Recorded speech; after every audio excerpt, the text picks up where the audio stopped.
Quais são as diferenças entre as éticas religiosas e seculares ou materialistas?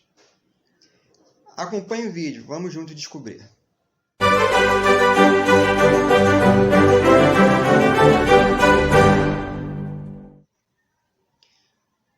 Olá pessoal, eu sou o Breno Lucano, criador do blog Portal Veritas, blog de filosofia, pesquisador aí de filosofia estoica já há uns 20 anos mais ou menos. Mas hoje eu vou trabalhar com vocês um texto que eu escrevi há algum tempo, onde eu falo sobre as diferenças existentes entre as filosofias, entre as éticas religiosas e as éticas seculares ou materialistas. Antes, contudo, peço para que você se inscreva no nosso canal, ative as notificações e compartilhe à vontade esse vídeo. Coloque aqui embaixo nos comentários também os seus pareceres, suas reflexões a respeito do tema. E assim vocês estarão também me ajudando, me incentivando a produzir cada vez mais material. Mas vamos lá, vamos ao vídeo. Eu vou mostrar aqui na minha tela, aqui atrás, no blog, o texto e vou discutir algumas coisas com vocês. Vamos lá então. Muito bem, pessoal. Então eu vou mostrar para vocês o texto que eu falei. Vamos lá. Então, como eu falei, é um texto que eu escrevi no nosso blog, Portal Veritas, já tem alguns anos isso. E então eu começo assim, né? As diferenças, ética religiosa e ética secular ou ética materialista. Eu começo assim, fazendo uma pequena epígrafe. No Estado totalitário, um jovem que pretende a uma organização secreta e revolucionária é descoberto num certo lugar e perseguido pela polícia. Ele foge por becos e ruelas, consegue alcançar a casa da mãe e lá se esconde. Minutos depois, a polícia bate a porta e pergunta: mãe, seu filho está escondido aqui, aquela mãe poderá mentir? Esta começa a discussão a respeito da questão da ética, religiosa ou não, deontológica ou não, teológica, como é que essa ética ela pode ser entendida. É um texto que não é tão grande, na verdade tem tópicos. Se vocês quiserem, vocês podem ler, eu vou deixar o link aqui embaixo na descrição do vídeo.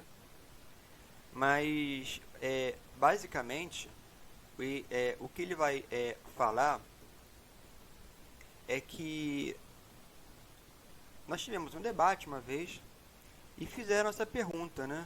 Se existe a necessidade da existência de Deus para que o mundo seja ético, para que exista uma eticidade no mundo. Quando pensamos em ética, alguns religiosos pensam que Deus tem motivos claros, né, para que exista uma ética. Quer dizer, Deus ele passa a ser o pano de fundo para a existência da ética, sem o qual o mundo seria todo perdido.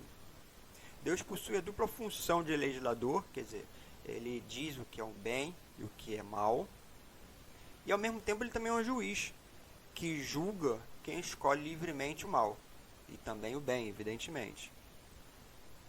Nessa visão cosmológica, não temos espaço para uma discussão sobre que espécie de bem estamos falando. Se Deus é o legislador que determina o que é bem e mal, então não posso, eu, enquanto homem, discutir o que é bem e mal. Cabe apenas seguir o que Deus determina. Senão seria um apóstata. Os marcos conceituais são postos de tal modo que não resta outra opção ao devoto decidir por um ou por outro, respondendo pelas consequências das próprias escolhas. Se Deus cria as leis, não resta muito o que fazer senão obedecê-las. Afinal de contas, é Deus quem cria, e Ele é o sumo bem. Mas algo muda a partir do iluminismo, mas não muda exatamente como falam nas escolas. E essa é uma crítica que Michel Fry faz muitas vezes. Porque a partir do iluminismo, Deus foi destronado e colocado em seu lugar o homem. Então não é mais Deus que cria ou descria leis e que julga, mas são determinados contratos sociais através do qual o que é lei ou não muda. ele, o homem agora, é o Deus do próprio homem. Não existe uma ética transcendental, sobrenatural, capaz de determinar o comportamento. Agora são os contratos sociais que determinam os comportamentos. Não há mais afirmações categóricas, distorções da verdade, repressões e neuroses produzidas pela noção de pecado. Isso tudo vai depender da eticidade. De que leis nós estamos falando? De que cultura nós estamos falando? De que momento histórico nós estamos falando? Porque se Deus é destronado, então essa noção de bem e mal, o que se deve fazer ou se deve evitar, isso sai do plano sobrenatural e passa a ser construído pela própria sociedade em que nós vivemos. Nós decidimos o que pode ou não ser aceitável em termos de comportamento. Nós podemos dar alguns exemplos.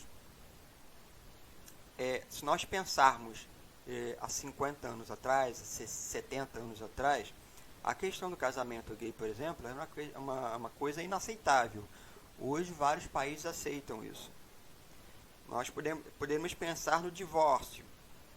70 anos atrás, era impensável que uma mulher, mesmo sendo subjugada, maltratada, mesmo não tendo nada dentro de casa, o que esperar, ela se divorciasse.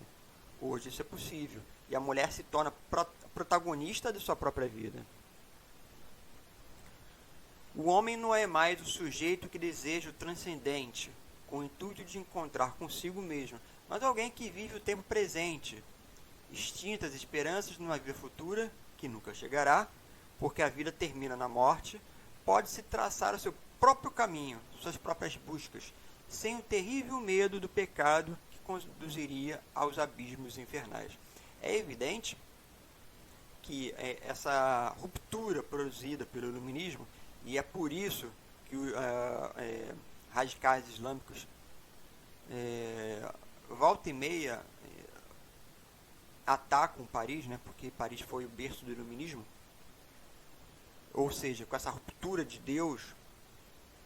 Então, mas essa ruptura ela não se deu como se fala muitas vezes. O que Michel Freiva fala muitas vezes é que, embora tenha existido, do ponto de vista da literatura, uma ruptura, essa ruptura não abrange o campo da prática moral social. Muitos autores continuam sendo religiosos, deístas, mas religiosos. Poderíamos, por exemplo, falar de Rousseau, poderíamos falar de Voltaire, poderíamos falar de Montesquieu, todos eles com um pano de fundo religioso. Eles nunca negaram a existência de Deus, como vai fazer, por exemplo, Sade ou Diderot. Embora existissem nomes como Holbach, Sade, Diderot, esses não são nomes muito conhecidos do iluminismo. As pessoas sempre vão lembrar de Rousseau, sempre vão lembrar de Voltaire, que são religiosos. São os nomes mais expressivos do iluminismo. Então, a perda do paraíso não significa o aprofundamento do caos. Porque a ética ela sai do campo religioso, mas cria-se uma outra coisa no local. O ateu, segundo a visão religiosa, é visto como um perdido na vida, um sujeito mergulhado em vícios e urgências. E essa visão distorcida é até hoje. Basta vocês perguntarem para qualquer religioso: você acredita em Deus? Não, não acredito. Ah, então você é um pecador, é um cara perdido em vícios, dependente de sexo e coisas do tipo, né? Essa visão distorcida existe até hoje. É um imoral lascivo que denigre a noção de família, macula a inocência das crianças e é uma afronta moral e aos bons costumes. O ateu é um imoral. Então vocês vejam que essa noção da deidade ela é tão enraizada na cultura que você não consegue pensar uma vida social aceitável, comportamentos aceitáveis que não sejam com pano de fundo religioso. Quando perguntamos a ateus seus posicionamentos e suas respectivas visões de mundo, não encontramos ninguém que seja torturador de velhinhos indefesas, estuprador ou serial killer. Não acreditar em Deus ou ter uma ética baseada fora do senso do sobrenatural não significa que o cara seja um estuprador ou um abusador de criancinhas. Uma coisa não significa que seja outra. Mas a maioria das pessoas pensam assim, a maioria dos religiosos pensam assim, a moral laical ou secular se movimenta em outras direções e vai de encontro a novos significados de ethos.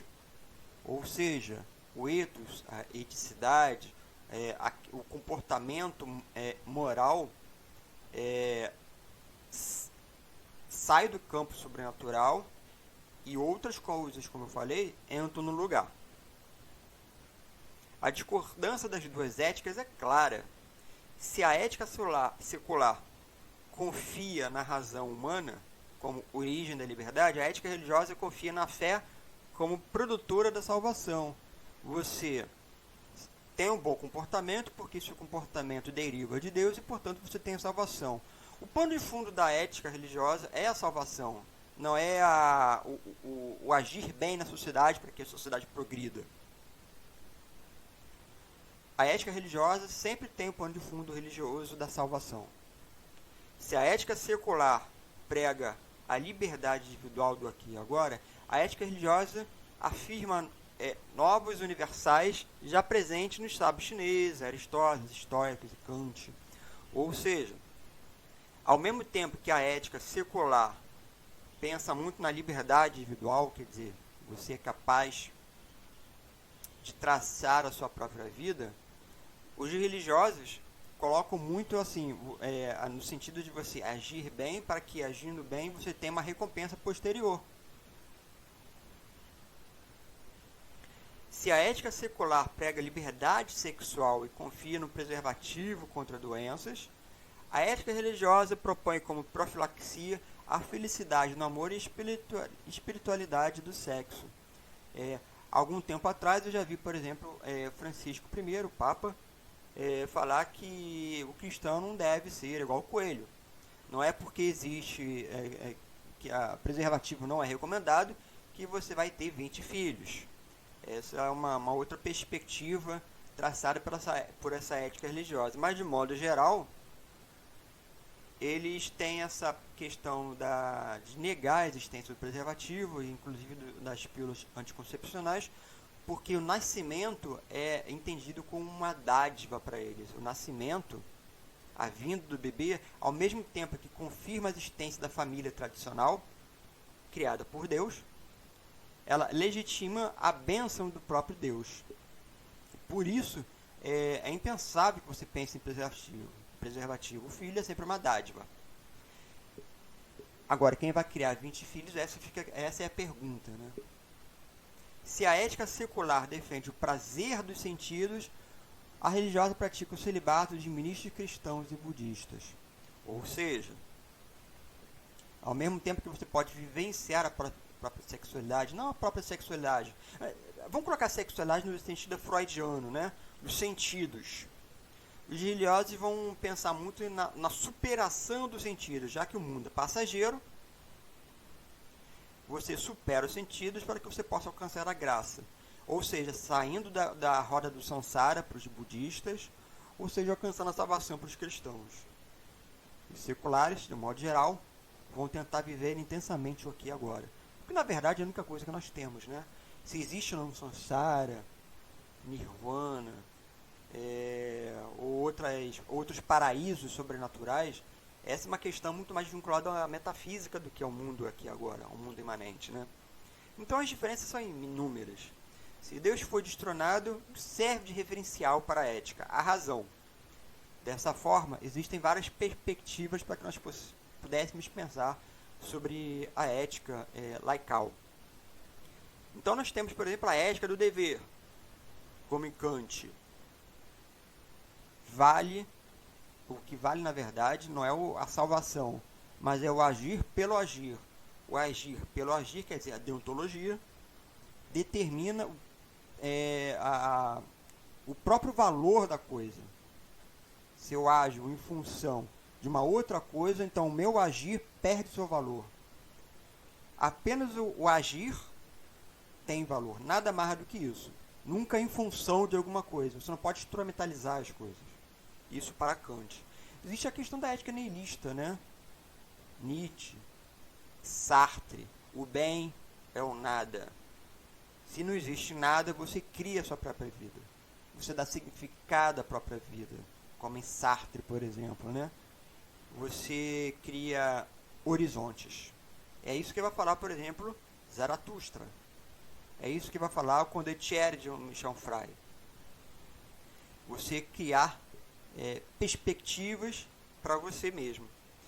Temos a ética da responsabilidade. O bem é a vida do planeta, como em Jonas, por exemplo, né? Vai pegar uma questão até mais ecológica. A ética do discurso, do consenso. O bem reside no consenso, como no Círculo de Viena, de Wittgenstein, Apel, Habermas. Ética utilitarista. Eu gosto muito do utilitarismo. O bem é o útil, como Bentham, Mill e Hort. Não é mais o agir como em Kant. O agir não determina o valor. O que determina é o resultado que o comportamento produz. Quanto mais felicidade produzir para as pessoas, aí reside o bem. E não mais no agir propriamente dito como em Kant. Então ele está instrumentalizando, ele está sendo utilitarista. Ética do prazer, que é o hedonismo, que eu gosto muito também. O bem é o prazer. O Epicuro, Foucault, Onfray, Mirache, Comte Sponville. Eu gosto muito de Comte Sponville e Onfray, são os que eu mais gosto. Ética da justiça. O bem é a justiça nas diferenças, como em Rawls. Enfim, se nós entendermos o ético, que ele possui significado de serviço, nunca de servir-se dele, né? Quer dizer, a ética é sempre servir a alguém ou alguma coisa. Entenderemos que, embora o referencial teórico seja diverso, as duas éticas possuem pontos em comum. Mas sempre, nenhuma delas, Deus está presente. Então, essas aqui são algumas perspectivas éticas, laicais que eu trouxe. Espero que vocês tenham gostado. E espero ainda mais que isso tenha servido de um embasamento, ainda que superficial e rápido, rasteiro, de algumas perspectivas éticas seculares. Se vocês gostaram do vídeo, eu peço para que vocês se inscrevam no nosso canal, compartilhem esse vídeo, tá bom? Encontro com vocês por aí. Até a próxima.